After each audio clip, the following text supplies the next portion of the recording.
You're listening to the Whole Hog Football Podcast, sponsored by Kendall King, bringing you the latest news, position analysis, and more. Here's your hosts, Matt Jones with Andrew Joseph and Scotty Bordelon.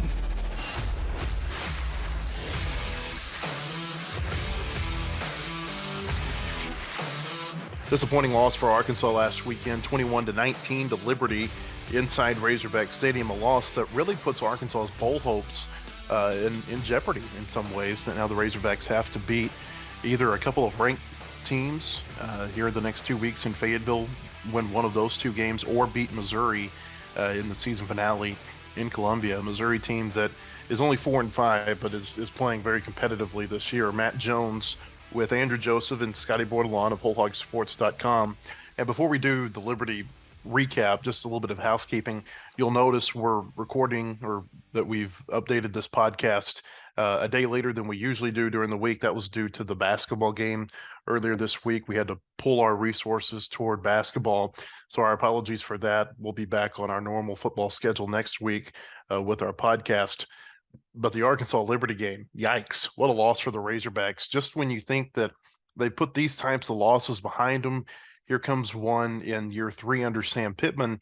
And, you know, I think a lot of people have compared this to losing to North Texas or losing to Western Kentucky, or, you know, maybe even San Jose State in the Chad Morris era. I don't think it was that way. You know, I remember the North Texas and Western Kentucky games, and those weren't even competitive games. And those weren't teams that I think are as good as Liberty is. Liberty really surprised me last weekend with how good it was along the offensive and defensive lines. I think there's a reason that Liberty's 8-1. Part of it is that they have not played a very tough schedule, but part of it is that that's a pretty good football team coached by a guy who's had a lot of success elsewhere, including in the SEC, in Hugh Freeze. But still, Scotty, this is the type of loss that I don't know that I was expecting this year, just given the type of success that Arkansas has had in the last couple of years under Pittman, beating a lot of really quality programs and then being competitive with others. Yeah, I think it's a game Arkansas absolutely should have won.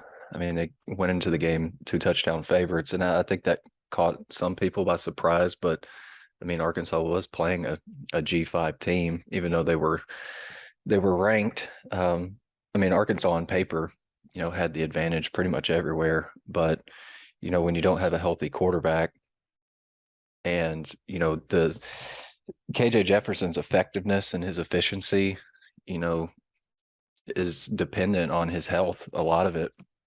I mean, he was not a factor in the run game the other day, and he threw 2 picks in a game for the first time in his career. One of them obviously wasn't entirely his fault, but the second one was, you know, I think I said after the game when I was talking to some other guys on the beat, I was like, it was Nick Starkel-like pick that he threw. It was just a bad read, kind of a wild overthrow, you know, deep over the middle of the field.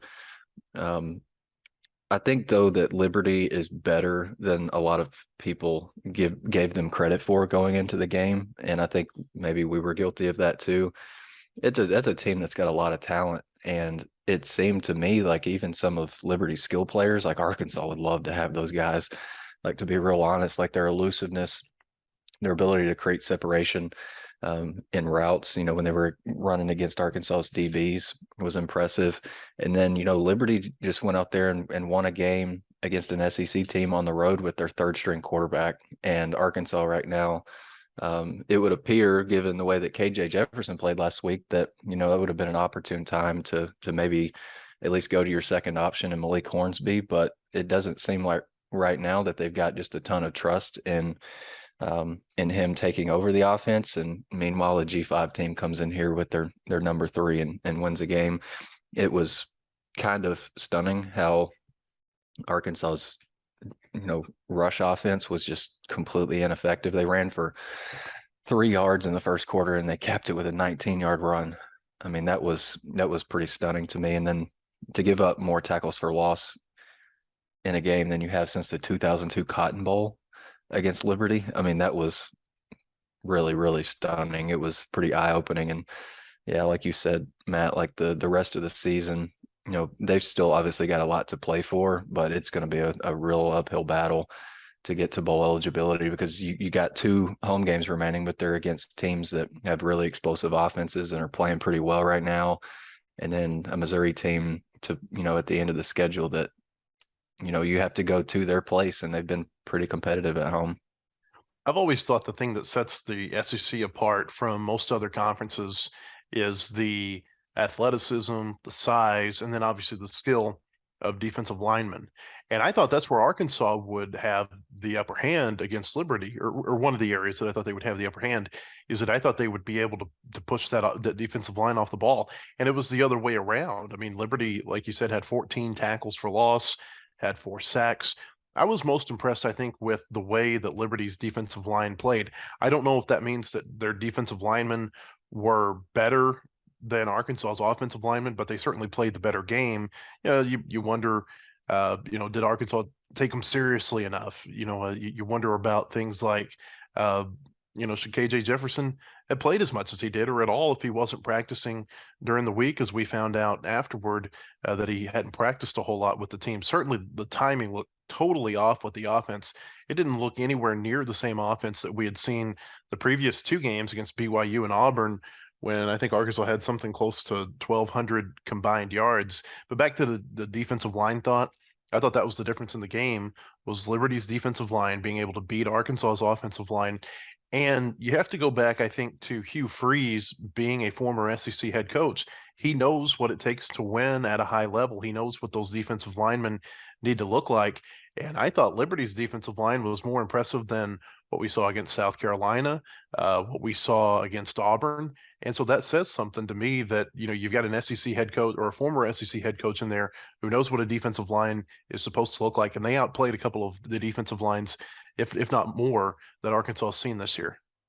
Yeah, and that's kind of the thing about Hugh Freeze too. Like, he's a G5 coach right now, but he's got experience, prepping for SEC defensive lines, and he knew, apparently, through game study and film study and that kind of thing, just exactly how to attack Arkansas's offensive line. And Sam Pittman said a lot of the things that Liberty did with this twist game and its movement and stuff was a lot of what it did against Wake Forest, and they prepared Arkansas's offensive line for that throughout the week. And then it just, for whatever reason, the highest graded offensive line in the country, according to Pro Football Focus, wasn't able to handle it, which is pretty stunning, especially like when you consider, Liberty beat Gardner Webb by 1, but Arkansas's played several game record type guys on the defensive line and, the second level this season. You think about Will Anderson, and Derek Hall at Auburn. I think Darrell Johnson from Liberty might be one of the more impressive defensive players that we've seen from an opponent this year. I mean, he took control of the game, like with his 3.5 tackles for loss. And, that kind of performance probably got the attention of a lot of schools. I'm not sure if he's got any eligibility remaining after this year, but I mean, if he does, Arkansas should earmark that guy and, think about looking at him later if he's got some eligibility left. But yeah, it was the offensive line's performance was pretty disappointing. And I thought that they were just completely out of sync. Like, there were several plays, Matt, like 5 or 6 of them I would estimate, where it's like the ball is snapped and then the offensive line just like doesn't move. And all of a sudden Rocket Sanders has the ball and there's multiple Liberty defenders in the backfield. It was just, I've not seen Arkansas's offense that discombobulated under Kendall Briles. And, I think a lot of people before the Liberty game were like not completely sold on him, just because maybe sometimes the points that Arkansas is putting up doesn't match the yardage that they're gaining. And then to put up 21 or put up 19 against Liberty, and I think they just had 2 offensive touchdowns in the game. That's pretty disappointing. Yeah, I thought the offensive line was a major hindrance to the game, and I mean, they let Liberty live in the backfield. And I thought Arkansas really responded slowly to altering their game plan. It looked like they almost couldn't believe that Liberty was getting so much penetration and that they were just going to keep trying to run it with Rocket until it worked, and it was not working. I think he had like negative yardage on his first 5 carries total. And I think that they kind of just thought that at some point they would get their run game going, and they weren't able to. And you look at the drive chart, on their first 7 drives, they had 5 punts, 3 3-and-outs, a turnover on downs, and an interception. Like that's not acceptable against any team, let alone a group of 5 team, I would think. Um, and then also you could tell in those first 7 drives or so that KJ was not at 100% and he wasn't maybe performing. He definitely wasn't performing as well as you would expect, but you had to wonder if maybe bringing Malik Hornsby in would have given the team a better chance to win.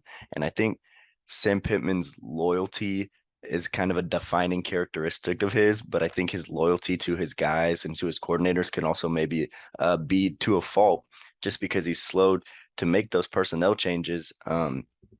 Like you saw, he stuck with Max Fletcher at punter for probably longer than most coaches would have. He stuck with the struggling secondary before putting Quincy McAdoo in this week and had a player of the week type of game. And then you saw Dalton Wagner also at the tail end of that game was pulling up with his back and looked not to be 100%, but there was no changes made there. And I think if you're not going to use your depth after your team's clearly struggling, especially in Malik Hornsby's case, just kind of I don't understand what his role on this team is if you're going to talk a guy out of the transfer portal to come back and be your backup and then not use him. Like he doesn't get the touches at wide receiver that they talked about in the preseason. He doesn't get the start at Mississippi State. They give it to Cade Fortin, who struggles, and then Malik Hornsby comes in and puts up decent numbers. And then he doesn't get in when you're playing a visibly under 100% KJ who's turning the ball over and looking slow in the pocket. And I don't understand those decisions, to be completely honest. Good points. And we were talking about that during the game. It's like, at what point do you make that quarterback change when Jefferson was clearly not effective for most of the first 3 quarters. They had the drive where they did get into the Liberty, I think inside the 30. A pass bounced off of Trey Knox's hands and was intercepted. They were able to move the ball in the fourth quarter, aided by a number of 4th down conversions to make the game close. But it was just a weird game, and I think it probably underscores the fact that you really need to have your quarterback in there practicing, really engaged during the game week. Otherwise, you see the results when that's not the case, Scotty. Yeah, it was kind of crazy after the game that, I don't want to slight the kids by any means, but it's kind of rare that we get the type of insight that Jaden Hazelwood gave us after the game, right? Like he comes in and he says, like, he gets asked about the offense being out of sync, and he was like, yeah, I mean, you saw exactly what I saw, and like I didn't even know who was going to be the starting quarterback coming into the game. Like he didn't know KJ was going to start, because all throughout the week, Malik had been getting a lot of the reps at quarterback. And I think Arkansas just really counted on KJ's talent overwhelming Liberty.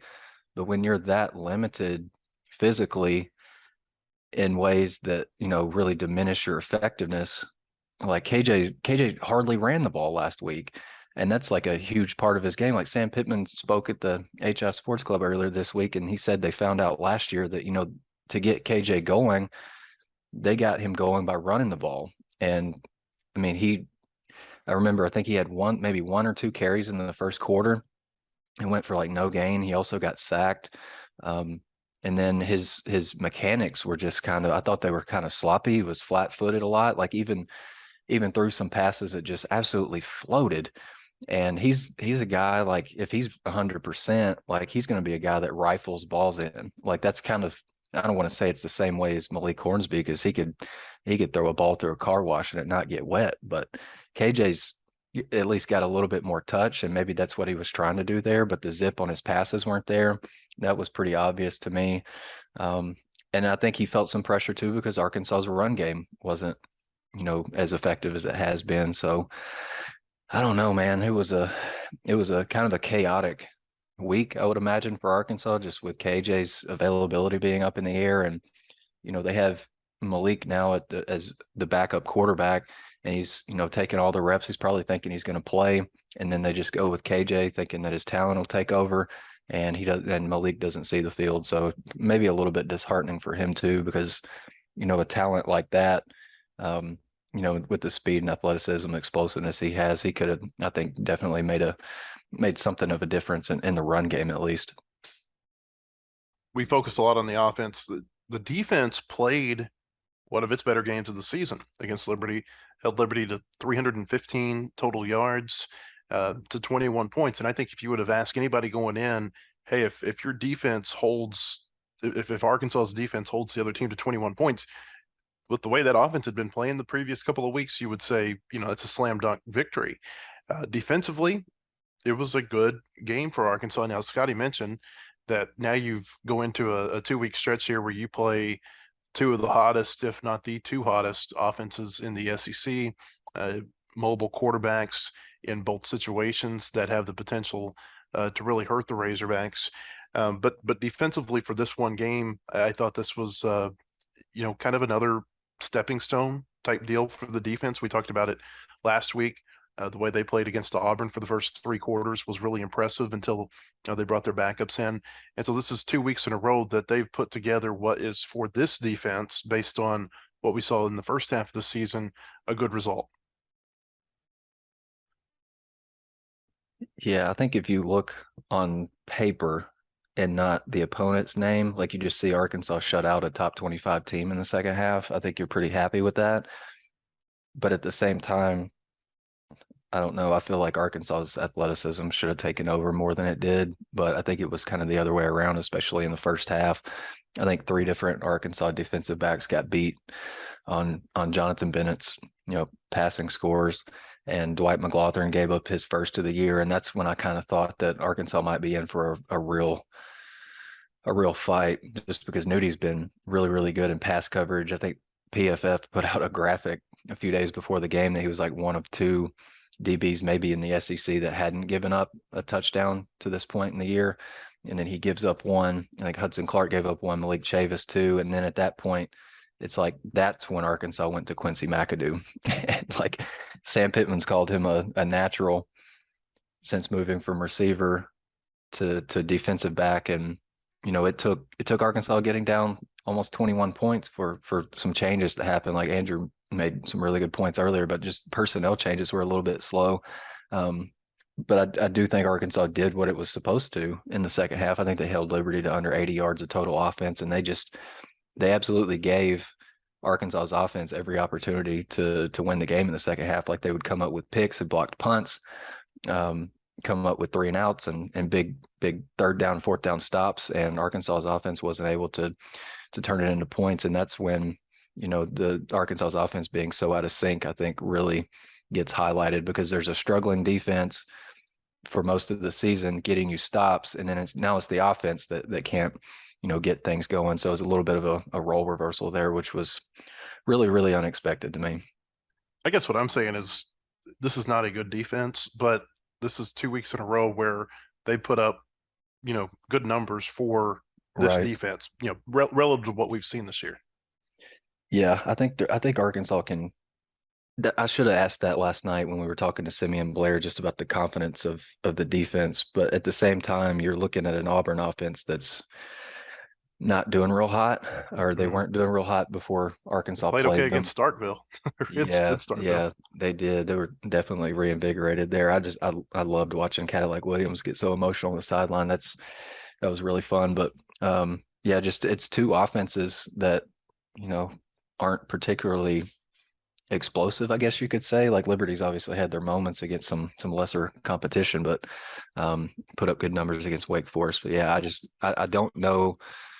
I don't know if last Saturday's game is like a confidence builder for the defense. I imagine it might be in some respects, but still, the way that they got hit in the mouth in the first half, I think that at least sticks with me.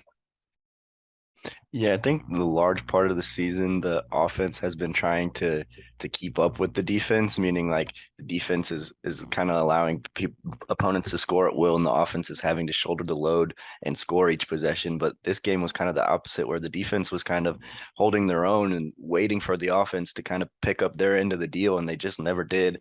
And I thought that they kind of made it harder on themselves. The turning point of that game was when Liberty scored their first touchdown. Arkansas gets the ball back, goes for it on 4th down, and early in the second quarter, I think it was only 7-0 at that point, which, I mean, I don't think it was an egregious call, but I think after 4 straight punts, it was maybe a press. and they don't get it felt on like it was fourth a down. press too, for sure. And so they don't get it, and then you give Liberty a short field, and then all of a sudden they're up 14-0, and then that kind of, I thought, swung the momentum of things a lot further than it would have been had they just punted.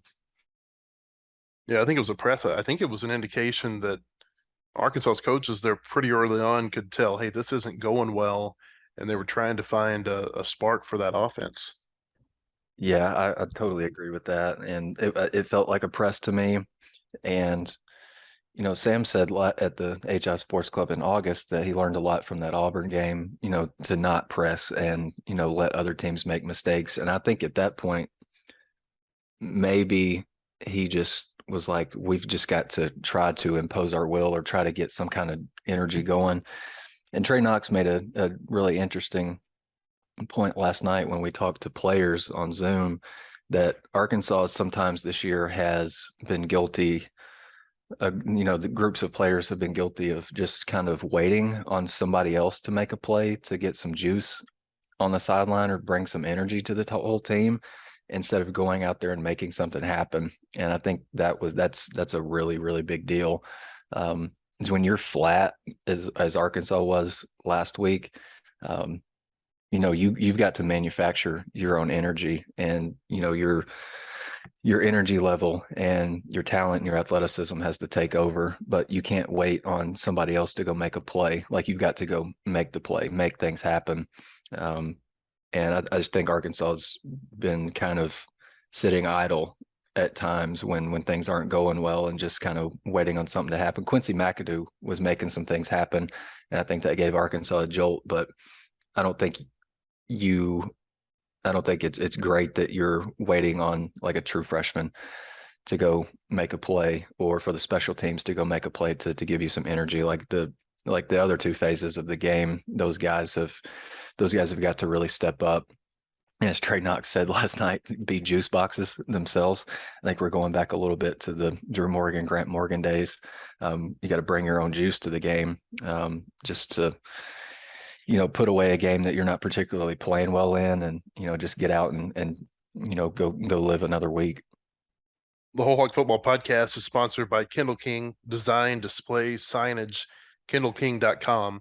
That's KendallKing.com. The Kendall King Group family of companies plays to win, just like our hogs. We know how demanding retail marketing is today. From digital omni-channel creative services, through in-store signing and displays, and finally to social influence, we've got you covered. Our KKG Inc. family of companies, Kendall King, Shopcart Creative, and Soapbox Influence are winning with multiple retailers and brands. We play to win, and we'll be a winning partner for all your retail marketing service needs. Go Hogs! WholeHogSports.com has the largest, most experienced staff of reporters covering sports in Arkansas. Football, basketball, baseball, recruiting, and more. You'll find it at WholeHogSports.com. The website includes up-to-minute news, daily commentaries, and award-winning photography from the staffs of Hogs Illustrated and the Democrat Gazette. For subscriptions, call 1-800-757-6277. That's 1-800-757-6277. Or visit us online today. WholeHogSports.com.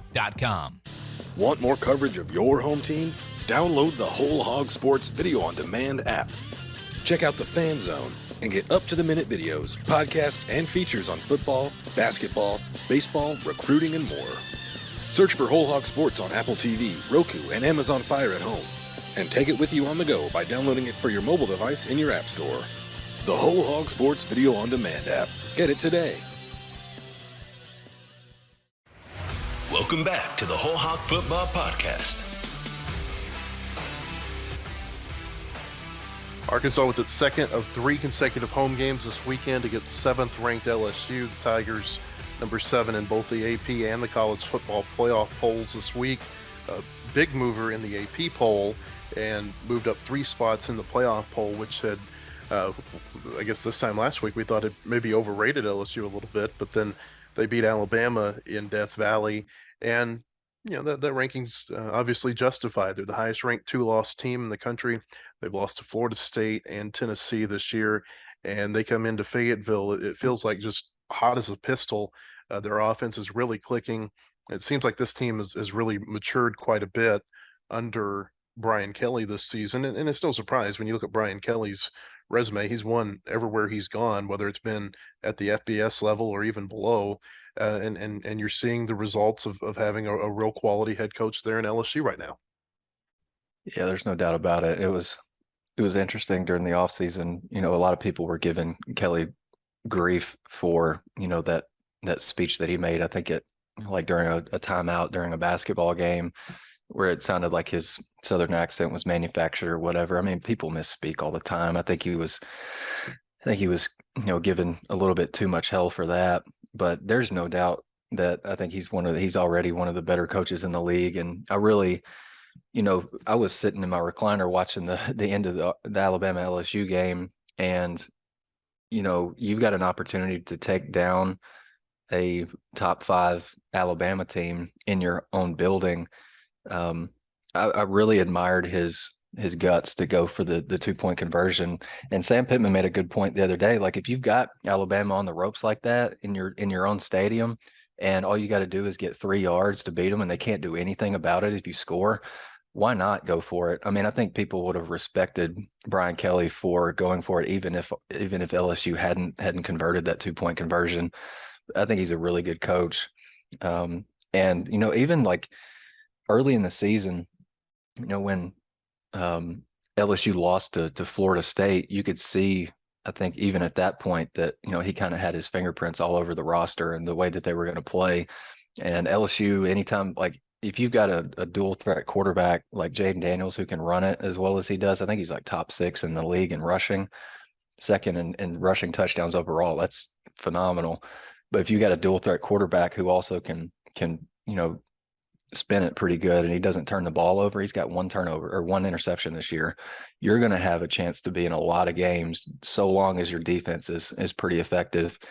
And they're giving up 22 points a game this year, and I think it's around 19 in wins. So that's a really, really well-rounded team. And I think that's not really all that unexpected with Brian Kelly, to be honest. Daniels is the leading rushing quarterback in the SEC, and I got to believe that this is going to be a long week for Arkansas based on what we saw Jalen Milroe do when he came in late in that Alabama game. It feels like LSU is probably going to try to do a lot of the same things with Daniels this weekend. Yeah, I feel like maybe the key to containing Jaden Daniels is maybe having a guy like Drew Sanders act as a spy for the majority of the game. But then when you do that, you take away your best pass rusher. And so it kind of feels like a lose-lose situation for Arkansas. You can either try to stop him from running the ball on you, or you can try to get some pass rush. And if you miss on either of those options, he's going to hurt you. It just, the way the programs are trending, it doesn't seem like Arkansas is going to match up well against this team. I think they kind of the mobile quarterbacks, like you mentioned, have kind of had their way against Arkansas's defense this year. And then the secondary, as we know, has been brutal all year long, and having a quarterback as good as Jaden Daniels who makes plays and doesn't turn the ball over is not a recipe for success. I wonder this week if we see maybe the return of that double cloud coverage, just to maybe try to take away some of the run lanes that Jaden Daniels has. If he can't find a target downfield, I feel like Arkansas just needs to make him see a lot of defenders in front of him, anytime that he thinks about tucking the ball and running. But at the same time, they can design runs for him and have blockers out in front of him and pick up chunk yardage that way too. So I don't envy the job that Barry Odom's got this week. I mean, I think LSU's scoring like 40 plus points the last 3 games against Florida, Ole Miss, and Alabama. Like, those are pretty deadgum good numbers. And I don't know exactly what the plan's going to be, but I just think Arkansas, maybe more than pressured Jaden Daniels, they just need to make him, see a lot of defenders and maybe make him second guess himself in some of his decisions. This feels like one of those weeks where Arkansas's got a chance to kind of catch LSU sleeping a little bit. You got the early kickoff. The weather on Saturday is going to be frigid in Fayetteville. I mean, we're talking about the latest I saw was a high of 43 degrees, which means that at an 11 a.m. kickoff, you're probably talking about in the upper 30s. And we've seen LSU come in here before in those types of situations and not play well when it's really cold. It's I don't know what it is. Maybe they recruit players from, so far in more of a tropical climate that they're not used to that cold weather. But we've seen a number of times where LSU has come up here and Arkansas has benefited from playing, in a colder type game in November. Interesting. I don't know if that's going to happen on Saturday, but I think the combination of LSU coming off the big win, the early kick, the weather, and then Arkansas, who is a much better team, I think, than it showed last week against Liberty, those are all really interesting things to watch, I think, going into this game on Saturday. I would agree with that. I think the one game that comes to mind, and maybe you too, I think it may have been the 2012 game in Fayetteville. It may have been the first, battle for the boot game that was played in Fayetteville in a long time. It was, yeah. And LSU, I think, had Jarvis Landry and OBJ as their, as their standouts at receiver. And gosh, I could be wrong. Was it Zach Mettenberger who was the quarterback? I believe back so. Then? Yeah, I can't Landry remember. made a great one-handed catch in the end zone in that game. That was really the difference. Absolutely. Yeah, that was kind of another one of those cold rock fights that I think Arkansas wants to try to turn this one into. Like LSU's doesn't have the receivers maybe of the caliber of a Jarvis Landry and OBJ, but the Butte kid is really good, and they've got a lot of long, I think Simeon Blair said thick-legged receivers that can make you miss, are pretty elusive. Obviously, if you're playing receiver at LSU, you've got some speed too. It's going to be a challenge. I could definitely see it turn into maybe a rock fight if both defensive game plans pan out the way the coordinators want them to. I think these next 2 weeks are going to be really kind of a pivotal moment. Not necessarily saying that it's a make or break type deal, but it's going to be a really telling moment, I think, for this program under Pittman. The fact that their backs are up against the wall a little bit. They've got two really good teams here in Fayetteville. Is it going to be a deal where there's not a lot of fight in the team? I don't think that's the case. I think you're going to see Arkansas come out and play inspired the next 2 weeks, in part because they didn't do it against Liberty. It feels like Arkansas's got a chance to pull off an upset here the next 2 weeks. Maybe I'm crazy. Obviously it feels dumb saying that after they just lost to Liberty, but it seems like under Pittman, whenever you doubt the team, they come back and they respond in a really strong way. And that wasn't the case in the last 2 years under Bielema. It certainly wasn't the case under Morris. It just seems like the mindset of this team is different than some of these other years that we might be thinking back to right now because of the way they lost to Liberty. I don't know that this is going to be the same type of response that we saw after some of those types of games. And obviously they have to go out and they have to prove it. And those are still, pretty fresh memories in our mind.